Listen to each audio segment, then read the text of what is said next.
welcome back to my R tutorials. I have been explaining how to perform data analytics using R and RStudio. In my last video I explained how to manage advanced data types.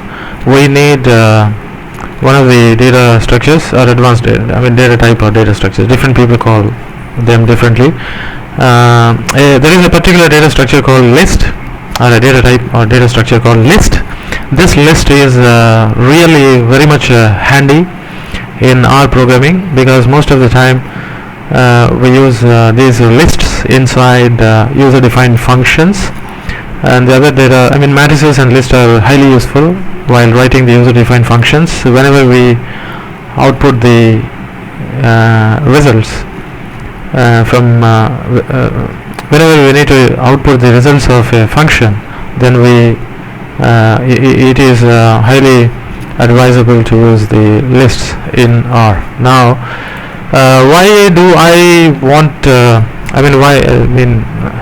Why I would like to explain you functions in this video, because last but one, in one of the demos, when I was explaining multivariate correlation, I happened to deal with two different matrices, and one matrix is for calculating the Pearson coefficients, and the second matrix I created p-values in the second matrix. So we'll be having two different matrices. Just like let me recapitulate. I think I have here somewhere in my data entries. Do I have that? Let me search through my history. I should be having that. Where is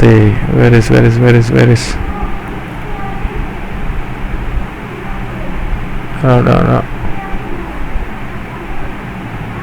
What is the correlation bus?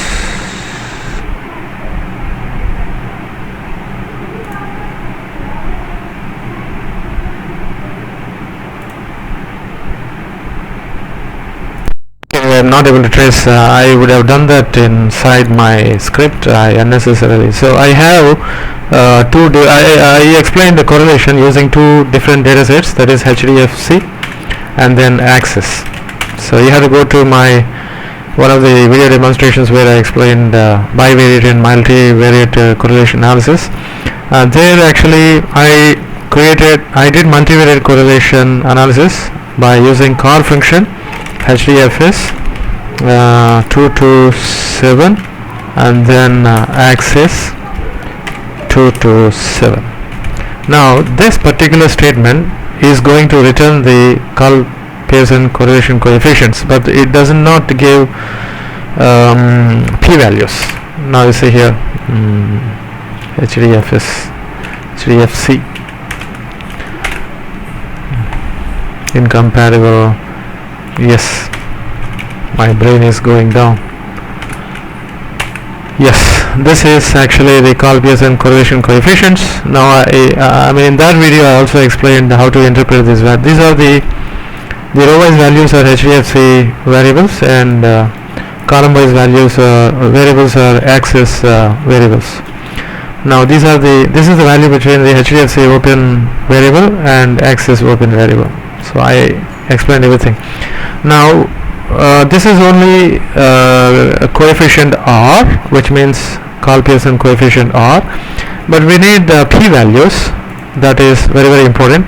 For p-values we can't use, so there is a function called cotest, but we can't use cotest by using index. It just because the very syntax of the cotest accepts only one single variable together with another variable, so it cannot use two different matrices.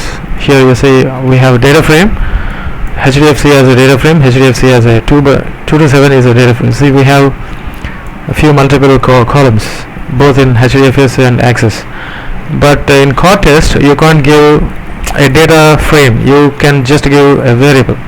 So now we were in need of a nested loop. Then I sorted out that with the help of, I explained all these things in my previous video, and let me see you see these are the p values. So you got r values and you got the p values.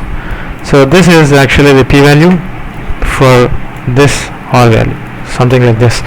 Now, so doing these steps, so doing all these analysis, these are the simple few steps to perform the correlation analysis. But who cares?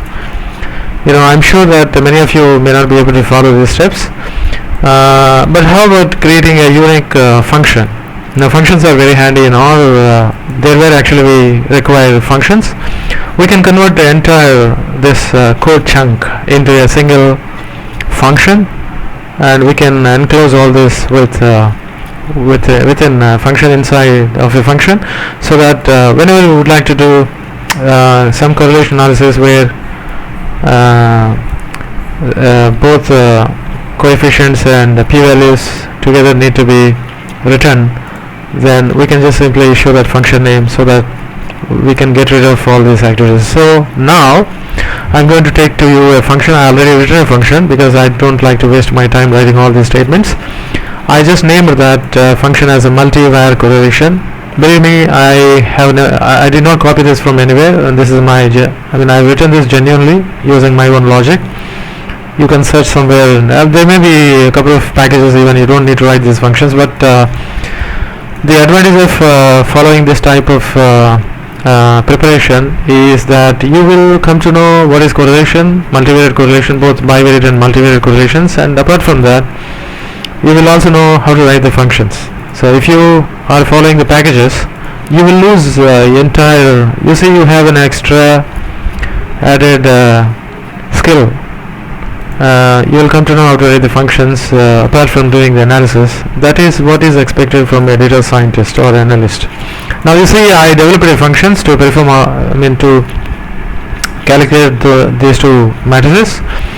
Now I gave a name for this function, that is multivariate correlation. This is actually the protocol in R programming language. Whenever you are developing a function, you need to define the name, and after that you have to give the syntax of, you have to define this name as a function.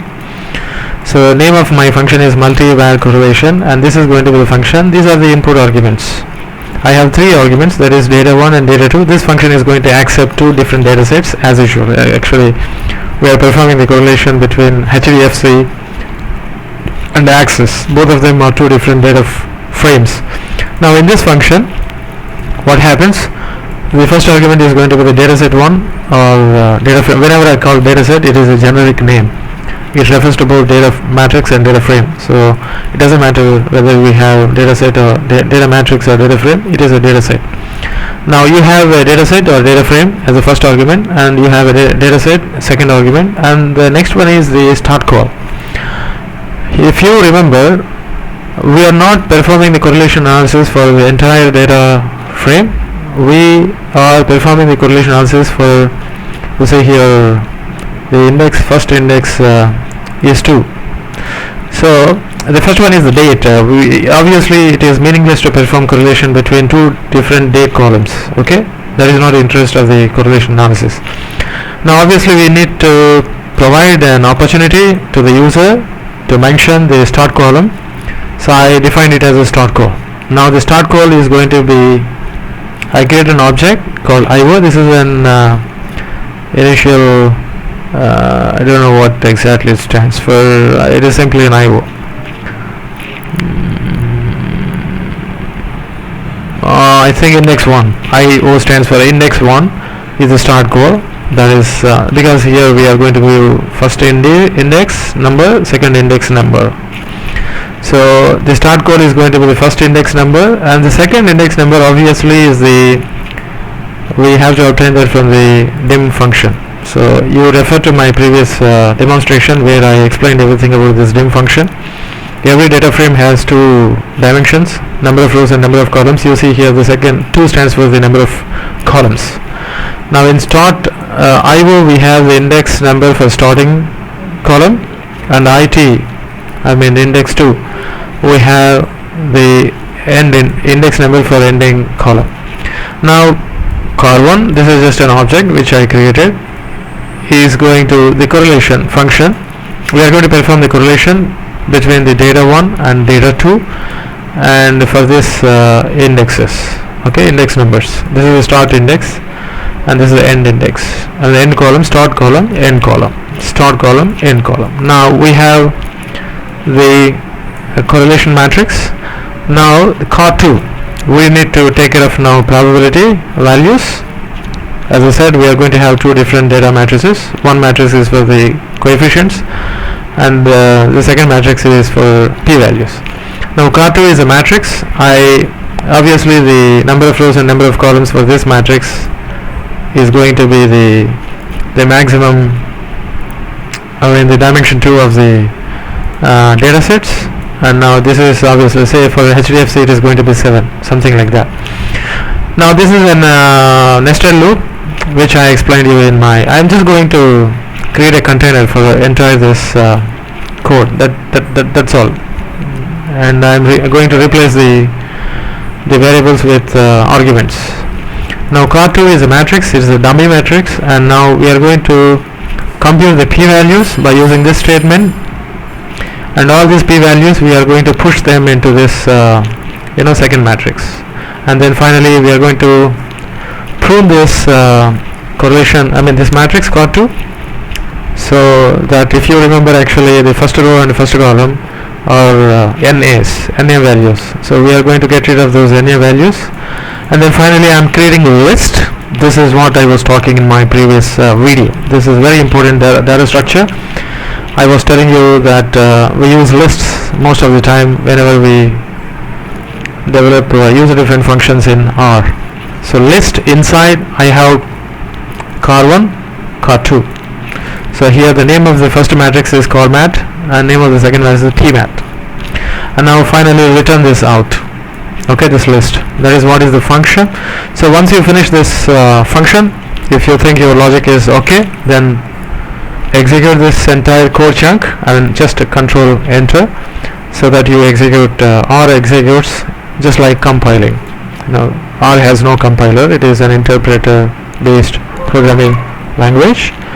Now you should be having you see here we have intelligence, R starts intelligence, and this is how your function should appear when you write the few characters of the function name. Now just you don't press tab,